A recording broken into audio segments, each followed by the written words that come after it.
சென்னை நுங்கம்பாக்கத்தில் பாரத state வங்கியின் காப்பீட்டு நிறுவனத்தில் தீ விபத்து ஏற்பட்டது. கட்டடத்தின் 3வது தளத்தில் இருக்கும் அந்த காப்பீட்டு நிறுவனத்திற்கு துப்புரவு தொழிலாளர்கள் காலையில் சென்றபோது அங்கு தீப்பற்றி எரிந்தது தெரியவந்தது.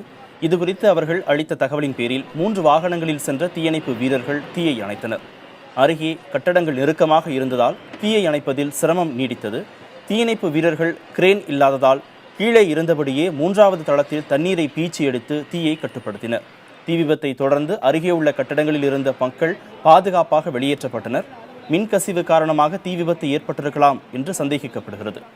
விபத்தின் போது காப்பீட்டு நிறுவனத்தில் ஊழியர்கள் இல்லாததால் யாருக்கும் காயமோ உயிரிழப்போ ஏற்படவில்லை. தீ விபத்திற்கான காரணம் குறித்து விசாரணை நடைபெற்று வருகிறது.